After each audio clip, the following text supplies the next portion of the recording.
नमस्कार दोस्तों यदि आप इस साल पपीते की खेती करना चाहते हैं पर समझ नहीं आ रहा ओरिजिनल बीज कहाँ से ले या ओरिजिनल पौधा कहाँ से ले और ओरिजिनल बीज की पहचान कैसे करें या ओरिजिनल पौधे की पहचान कैसे करें, तो ये वीडियो आपके लिए है।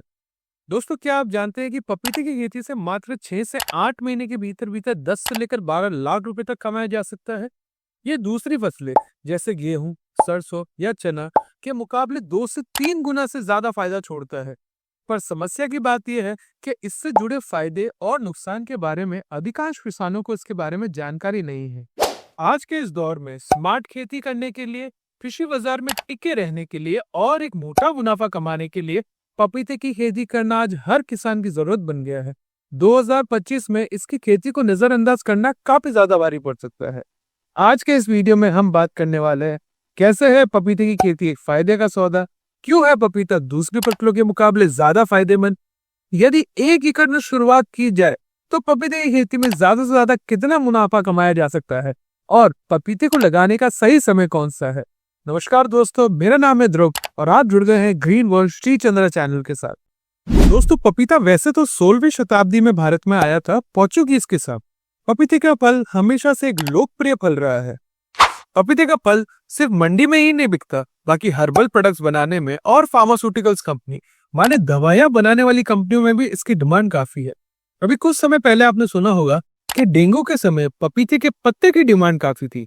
कई किसानों ने तो इसके हरे पत्ते को तोड़कर गर्म पानी में डुबोकर सुखाकर इसका पाउडर बना के मार्केट में बेचकर भी एक अच्छा मुनाफा प्राप्त किया है।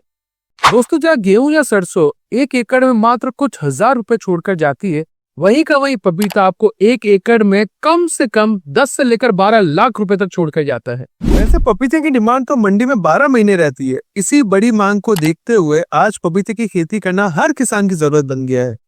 अब बात की जाए कि पपीते की रुपाई कब की जानी चाहिए, तो दोस्तों पपीते की रुपाई आप फरवरी से लेकर मिड अप्रैल तक कर सकते हैं, या जून से लेकर अगस्त तक कर सकते हैं, या सितंबर या अक्टूबर में कर सकते हैं। दोस्तों, तेज सर्दी, तेज गर्मी और तेज बारिश में पपीते की रुपाई नहीं की जानी चाहिए। दोस्तों, पपीता एक ऐसी फसल है जो कि काफी अच्छा मुनाफा छोड़ती है। पपीता एक कम मेहनत, कम लागत और ज्यादा मुनाफे वाली फसल है। पर समस्या की बात यह है कि इसका ओरिजिनल बीज मिलना काफी मुश्किल हो गया है। दोस्तों, आज हम कहीं पर भी बात करते हैं तो कोई हमको 2000 का पैकेट बताता है, कोई 3000 का पैकेट बताता है, कोई 5000 का पैकेट बताता है। तो ये जानना काफी मुश्किल रह जाता है कि भाई ओरिजिनल बीज कौन सा है। दोस्तों, यदि आप कहीं से भी ओरिजिनल बीज मंगवा रहे हैं, चाहे मुझसे मंगवा रहे हैं, चाहे मेरे जैसे तमाम यूट्यूबर्स किसी के थ्रू भी आप मंगवा रहे हैं, आप एक चीज हमेशा ध्यान रखिए। देखिए, जैसा आपका और मेरा आधार कार्ड होता है, वैसे हर एक पैकेट के पीछे एक बैच नंबर लिखा होता है। आप कृपया कर जहां से भी ये बीज मंगाए, उन डीलर को आप बोलिए कि भैया पहली बात आप मुझे एक पक्का बिल दीजिए, और दूसरी चीज उस बिल पर आप वो बैच नंबर अवश्य मुझे लिखकर दीजिए।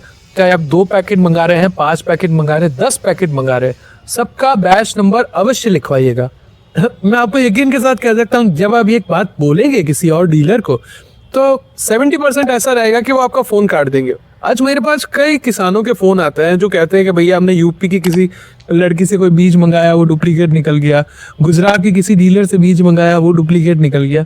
देखिए भैया, Shri Chandra enterprises green world एकमात्र सिर्फ जोधपुर राजस्थान में स्थापित है। इसके अलावा हमारी और कोई दूसरी ब्रांच नहीं है।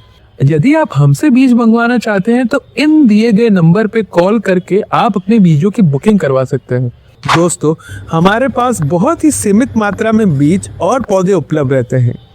बात की जाए कि पौधों में ओरिजिनलिटी कैसे पहचानी जाए, दोस्तों जिस भी डीलर से आप पौधा खरीद रहे हैं, आप उससे सर्टिफिकेट की डिमांड कीजिए कि भैया जो वैरायटी आप मुझे बोल रहे हैं उस वैरायटी सर्टिफिकेट पे लिखी होनी चाहिए, किसान का नाम उस सर्टिफिकेट पे लिखा होना चाहिए और नंबर ऑफ प्लांट्स उस पे लिखे होने चाहिए। दूसरी चीज, पौधों के लिए भी आप पक्के बिल की डिमांड करें। देखिए दोस्तों, कई ऐसे स्टेट है भारत में जो कि पौधों पर सब्सिडी देते हैं। ये गवर्नमेंट की तरफ से सब्सिडी हमको मिल जाती है, तो उस बिल के माध्यम से आप सब्सिडी के लिए भी अप्लाई कर सकते हैं। बस गौर करने वाली बात एक ही है कि बिल पर जो वैरायटी अगले ने बोली है और जो वैरायटी आपने मांगी है उसका पूरा नाम स्पष्ट लिखा गया हो, नंबर ऑफ प्लांट्स लिखे गए हो और जिस रेट पर आपको दिया गया हो वो रेट लिखी गई हो। दोस्तों यदि इसके अलावा आपके मन में और कोई संकोच या कोई डाउट हो तो हमें कमेंट के माध्यम से जरूर बताइएगा। वीडियो पसंद आया हो तो एक लाइक जरूर कीजिएगा और सब्सक्राइब कर दीजिएगा इस चैनल को। मैं आगे आने वाले समय में और भी अच्छी अच्छी फसलों के बारे में आप तक जानकारी लाता रहूंगा। बहुत बहुत धन्यवाद। आपका दिन शुभ हो।